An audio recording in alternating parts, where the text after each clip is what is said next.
Right, this is the build up to this point. I'll show you the outside. I built the window casings and the window frame and the arches and the door. I built it all. It's not massively complicated, to be honest.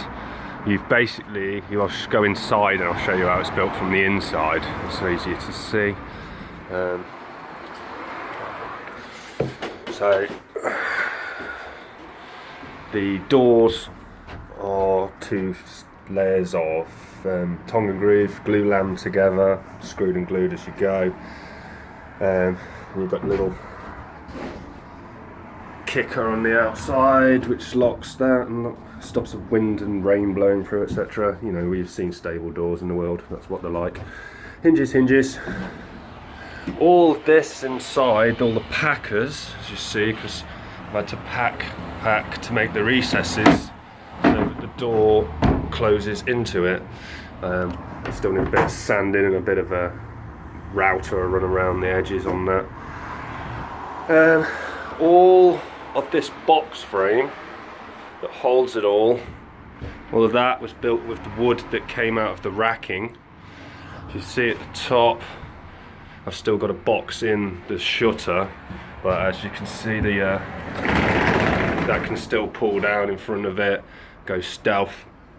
I made the casing, just got a piece of a double glazed unit that was knocking about. I've still not beaded it all out yet. If we look on the edge of the window, you can see how I've built it. Literally just sandwiching the timber around the double glazed unit, no fancy joinery there.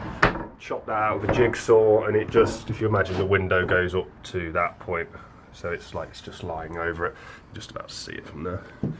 I still got to put more nogs on the inside, just to fasten it stronger.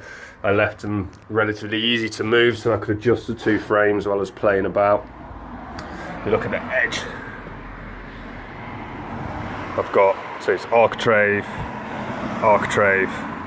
batten, and that takes you up to the edge of the roller shutter. Inside, that's still left open because that's where I've got skylights and things to fit there. But yeah, 25mm Recticel, Kingspan, Celotex, whichever one you can get cheapest, everywhere. Silver foil tape over every joint. You can still see on the walls here a little bit.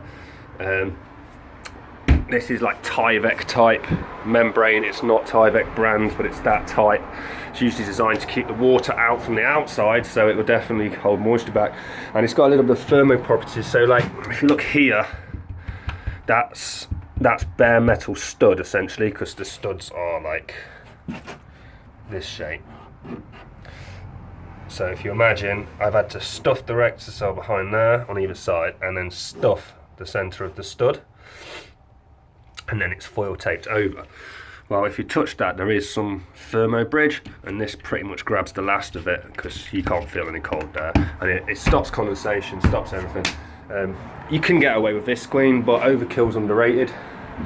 9mm ply everywhere. Just got that one and that one to stick on, and then it's a case of building sofas, etc., etc. So that's where we are now.